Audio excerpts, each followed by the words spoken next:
Слава на Господа, брати и сестри! Тази сутрин искам да разсъждаваме върху едно слово, заедно. Мисля, че това е много важно за всеки един християнин.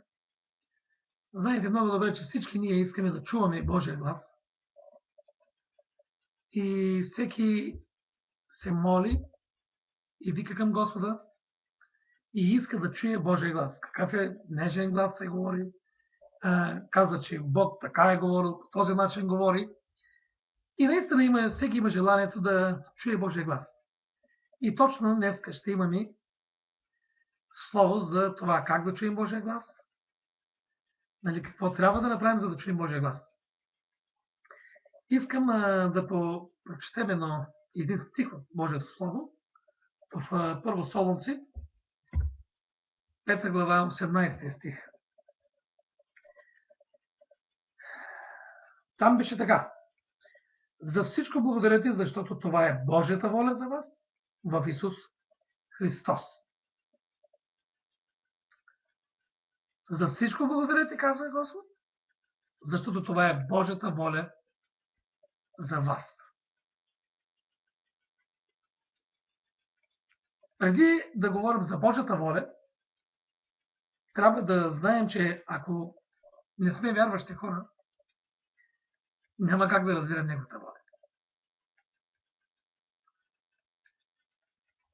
В Римляни 12 глава, 2 стих се казва: и не се съобразявайте с този свят, но се преобразявайте чрез обновяването на ума си, за да познаете от опит, що е Божията воля. Това, което е добро, благогодно нему и съвършено.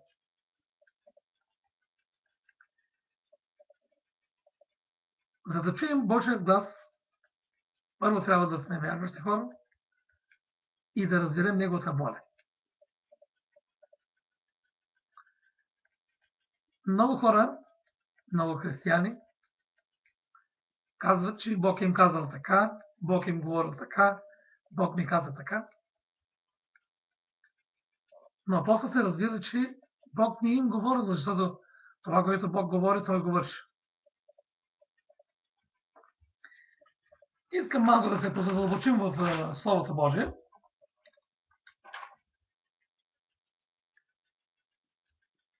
И да разбираме наистина ние Божия глас се чуваме.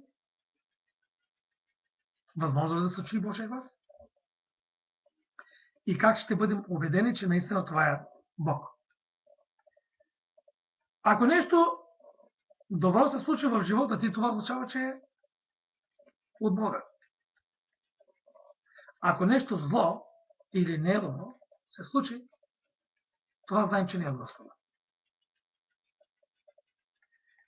Като казвам добро, казвам в духовен смисъл за добро. Защото ние може да имаме проблеми в живота си, същевременно обаче вътре в нас да има мир. И този мир знаем, че е от Господа. Въпреки нашите проблеми, вътре в нас, ако има мир, то това е от Господа. Но може да стане и обратното. Може да имаме много пари, да имаме много голяма къща, луксозен автомобил и в същото време да тъгуваме, да нямаме мир в себе си, постоянно да сме в гняв, ярост. И това се разбира, че това не е от Господа. Така че тези неща не всеки може да ги разбира, но наистина духовният човек ги разбира.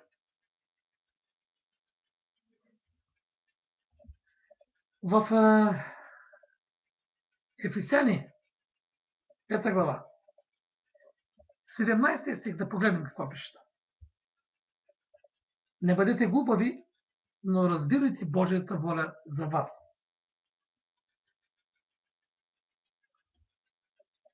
Значи, през всички положения трябва да търсим Божията воля.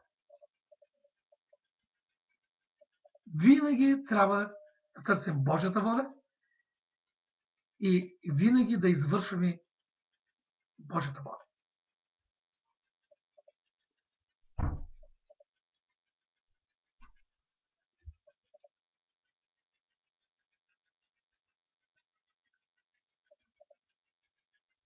Тези три неща трябва да ги запомним. Първо, трябва да бъдем в Христос. Трябва да бъдем вярващи хора. Трябва да бъдем в Христос. Второ, трябва да бъде добро, като казах, да има мир в сърцата ни. Значи трябва да е добро, да е от Господа. И трето, трябва да искаш да я познаеш.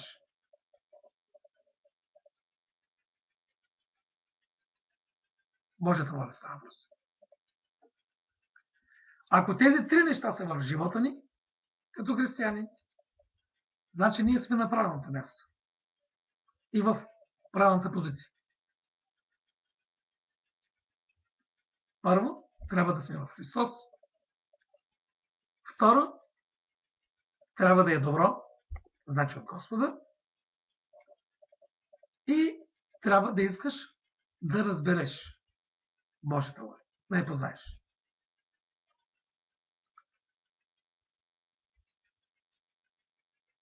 След това искам да споделя с вас за Божията воля, че има съвършена Божия воля, има и допустима Божия воля. Много често ние, християните, винаги влизаме в допустимата Божия воля. Ще ви дам после примери от Словото Божие,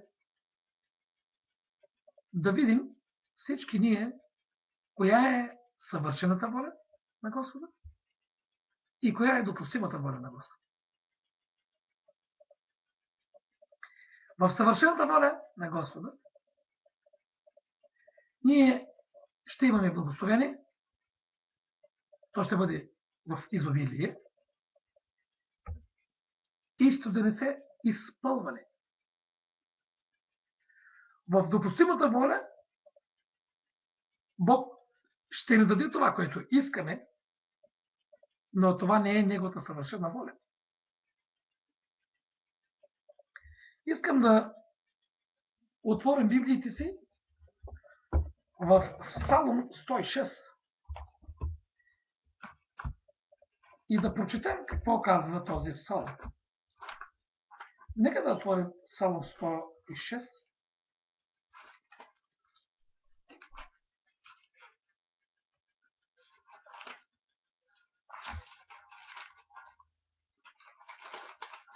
И да прочетем от 7 стих до 15 стих. Какво казва? Бащите ни не разбраха Твоите чудесни дела в Египет.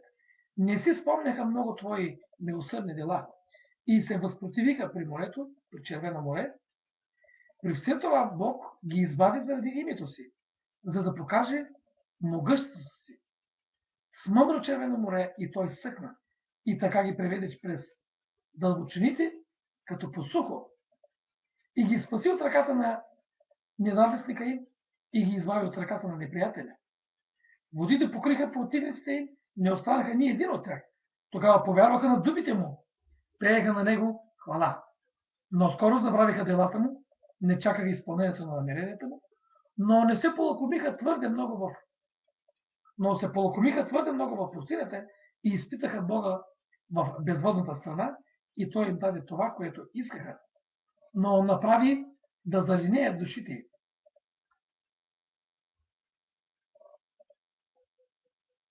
И той им даде това, което искаха, но направи да залинеят душите им. Това беше Божията допустима воля. Наистина той даде им това, което искаха. Но се говореше, но направи да залинеят душите им. Аз искам после още няколко примера да ви дам, За да може да разберем за тези две воли на Господа. Говорим за допустима Божия воля и за съвършената воля на Господа.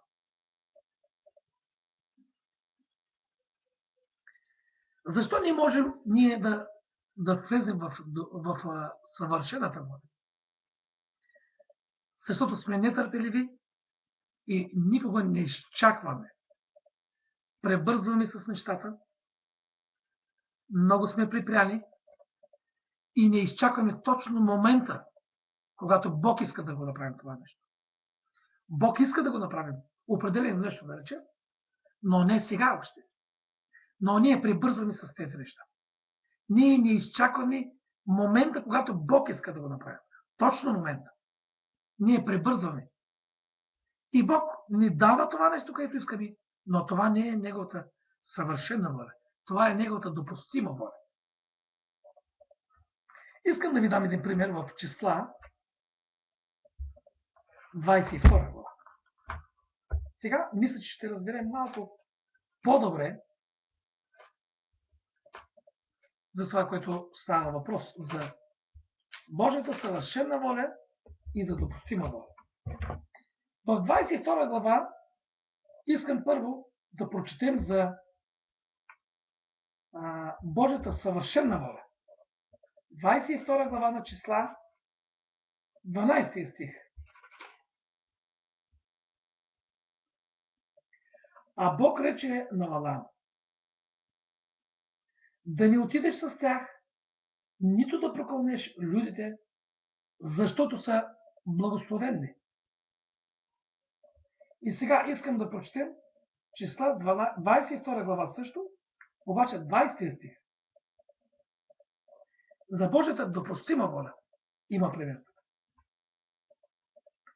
Но Божият гняв пламна, задето той тръгна и ангел Господен застана на пътя, за да му се възпротиви, а той ядеше на осицата си и двамата му слуги бяха с него.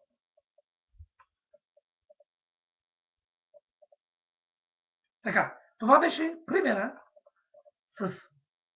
за Божията допустима воля и за съвършената воля.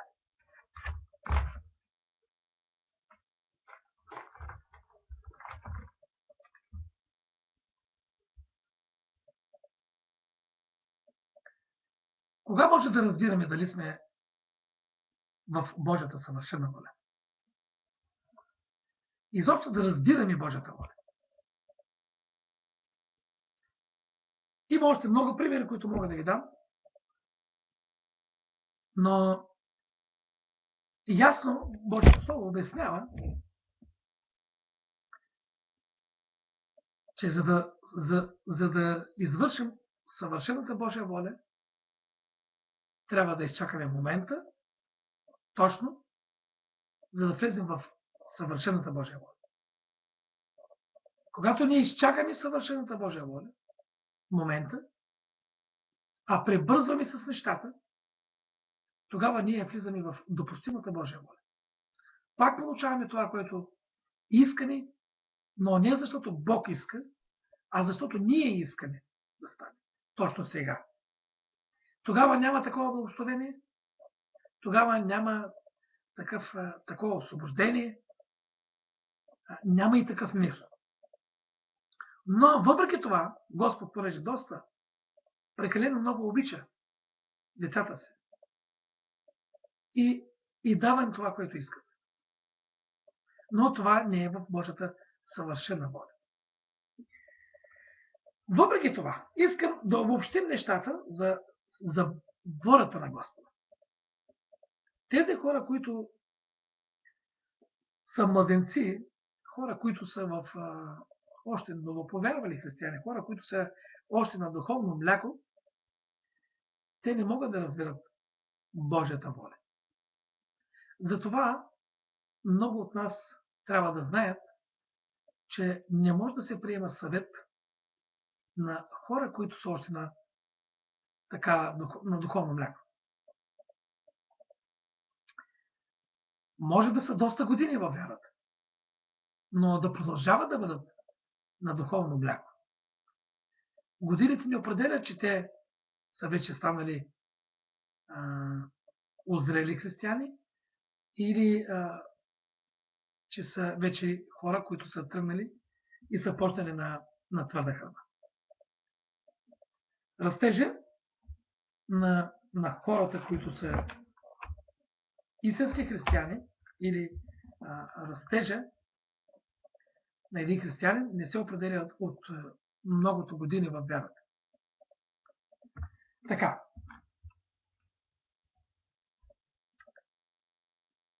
За Евреи, в Евреи 5 глава, искам да прочетем в Евреи 5 глава, 12 и 13 стих, за да може да вземем точно примера от Божието Слово.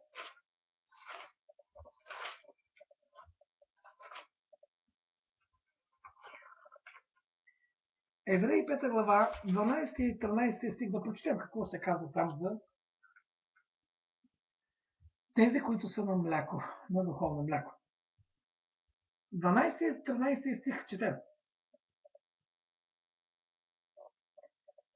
Понеже до това време вие трябваше учители да станете, а имате нужда да ви учи някой наново, на най-елементарните начала на Божите словеса и стигнете до там да имате нужда от мляко, а не от твърда храна. Защото всеки, който се храни с мляко, е неопитен в словото на правдата, понеже е младенец.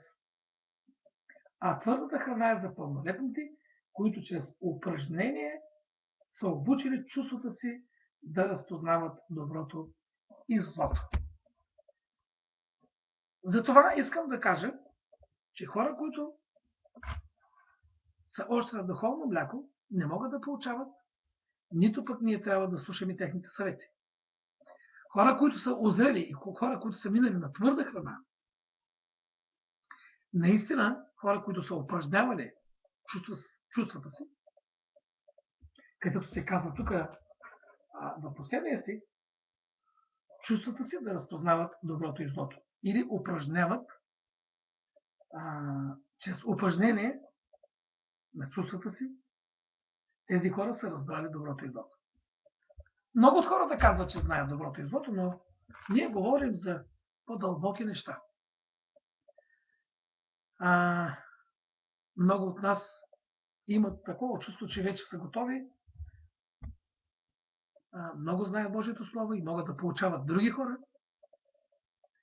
но не е точно така, защото много от хората, които си мислят, че знаят Божието Слово, така се получава, че почват да проповядват ереси или да получават хората, другите християни, на нещо, което не е правилно. Не е според Божието Слово и не е от Божието Слово. Заради това такива хора, които още са на духовно мляко, не знаят Божията воля. И ние не трябва да се получаваме от тях и не трябва да ги слушаме. Да слушаме техните съвети.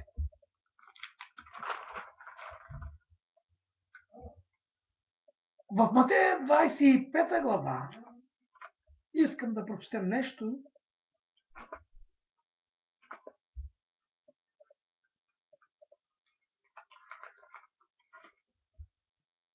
хора, които са за талантите става въпрос. За талантите и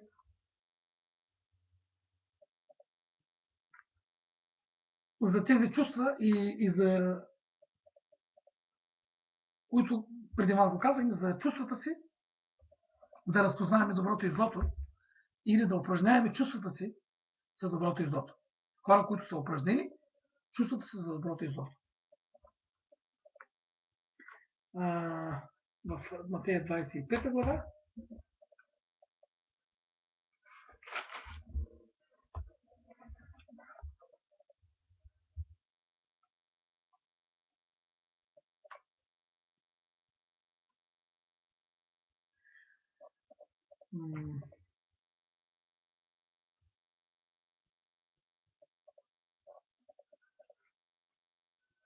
от 14 стих надолу искам да прочета. Защото както е, когато човек при тръгването си за чужбина свика своите слуги и им предаде имането си, на един даде 5 таланта, на друг 2, на друг 1, всеки му според способността му и тръгна, веднага този, който получи 5 таланта, отиде и търгува с тях. И спечели още 5 таланта. Също и този, който получи 2, спечели още 2. А този, който получи 1 и отиде, разкопа в земята и скри парите на господаря си. След дълго време идва господарят на тези слуги и поиска им сметка. И като се приближи, този, който беше получил 5 таланта, донесе още 5 таланта и рече: господарю, ти ми предаде 5 таланта, ето спечелих още 5. И не искам още да чета. Тези, които имаха 5 таланта, те бяха упражнили чувствата си, разработиха тази дарба, която Господ им беше дал, и Бог им даде още 5. Един вид, Бог, тези, които разработват таланта си, тези, които служат на Господа точно с дарбата, която Бог им дал, служат, тези хора фактически се разбавят доброто и злото, хора, които са се развили като духовни християни, хора, които наистина са способни да работят в Божията нива. А имаше един друг такъв, който имаше един талант, той отиде го закопа. Или, преобразно, този човек, който Бог му беше дал този талант, тази дарба, да работи за Господа, той не направи нищо, не използва тази дарба и Бог му я отне. Или хора, които се развиват, хора, които казват, че познават доброто и злото, духовните хора, които са минали на твърда храна, те наистина са развили това чувство в тях, се развити като духовни хора и разбират Божията воля. Или говорим хора, които наистина четат Божието Слово, използват дарбите си, които Бог им дал. Наистина тези хора са вече минали на твърда храна и от тези хора ние можем да вземем съвет, могат да ни получават и наистина те знаят Божията воля. Те познават Божията воля. Говорихме за два вида Божия воля, съвършена и допустима Божия воля. Казахме коя е допустимата Божия воля, че Божията воля е да им го даде, но те избързват, предварително искат да го направят или да го вземат това нещо, което Бог им го определи да им го даде, но не е на точното време. А съвършената Божия воля е да изчакваме точно момента, когато Бог е определил за нас това да ни го даде, или да ни благослови, или да ни изпрати на работа точно в този момент. Трябва да изчакваме. Това мисля, че го разбрахме. След като сме разбрали Божията воля, тогава вече може да чуваме и Божия глас. Значи, до сега говорихме за нещата, за да може да разберем, че за да чуем Божия глас, трябва да разберем Божията воля. Божията воля, казахме, че са два вида. Съвършена Божия воля и допустима Божия воля. Казахме, кои разбират Божията воля. Хора, които са минали вече на твърда храна, хора, които са развили духовните си мускули, хора, които са развити духовно, които са тренирали доста в духовен смисъл става въпрос, и хора, които са познали и познават Божията воля и изпълняват Божията воля. Точно тези хора могат да чуят Божия глас. За да чуем Божия глас, трябва да знаем по колко начина и как може да чуем Божия глас и колко чувания има от Господа за Неговия глас. Имам няколко примера тук, които съм ги изкарал в Словото Божие и искам да ви ги споделя. Първо, в Деяния на апостолите 22 глава, 17 стих,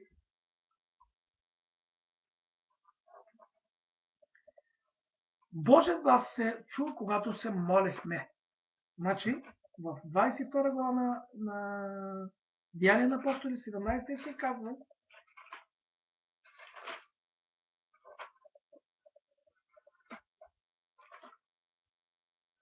Няма да ви прочета всичките стихове, защото няма да имаме толкова време. 22 глава, 17 стих, каза така: и като се върнах в Ерусалим, когато се молех в храма, дойдох в изстъпление, или точно тогава Бог проговори. Значи, в молени, по време на молени, ние може да чуем Божия глас. Запишете се, ако искате, в Лука, 3 глава, 21 и до 23 стих. Какво правеше Исус там? Исус се молеше там. И гласът дойде от небето. По време на молитва на Исус, гласът дойде от небето. Божия глас. Павел докато се молеше, и дойде гласът на Бога. Значи, чрез молене, по време на молене, Бог говори чрез сънища. В Матея 2 глава, 13 стих. А след като си отидоха, ето ангел, Господен се явява на сън на Йосиф и каза: стани, вземи младенеца и майка му и бягайте в Египет. Бог говори чрез съновидение, чрез сънища. В Матея 2 глава 13 стих, запишете се. Бог говори чрез обстоятелства. В Битие 24 глава от 12 до 14 стих. Чрез обстоятелства. И човек се убеждава 100%, че това е от Господа. След това, третия начин на говорене на Господа. Бог говори в Деяния на апостолите от 21 глава, 10 и 11 стих, чрез пророците. Или чрез пророчество. Четвърто, Бог говори уста в уста.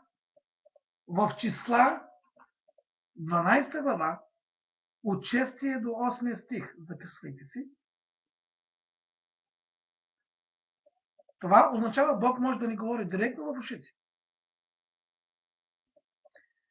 Пето, Бог говори във видение. Картина.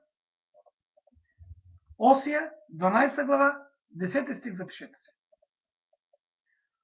Бог говори в книгата на Данаил, 9 глава. Първия и втория стих, чрез Словото, чрез Божието Слово, Бог говори. И седмо, Бог говори чрез мира, който имаш вътре в себе си. В Колосяни, 3 глава, 15 стих. Скъпи брати и сестри, в заключение искам да кажа няколко думи. За да чуем Божия глас, защото всеки един от нас иска да чуе Божия глас. И това е много добро. Божия глас може да се чуе само когато ние знаем Божията воля. За да познаем Божията воля, трябва много да четем Божието Слово и много да се молим, да имаме общение с Господ. Тогава може да познаем Божията воля. И когато вече разберем Божията воля, тогава може да чуем гласа на Господа. Има 7 начина да чуем Господа. Чрез Словото Божие, чрез видение, чрез съновидение, директно да ни говори в ушите, да имаме мир в сърцата си, чрез пророците. Много начини има да чуем Божия глас. Стига да имаме общение с Господа и стига да се доверим на Господа. Винаги да имаме общение с Него. Четете и се молете. Четете и се молете и искайте да чуете Божия глас. Нека Бог да ви благослови. Амин.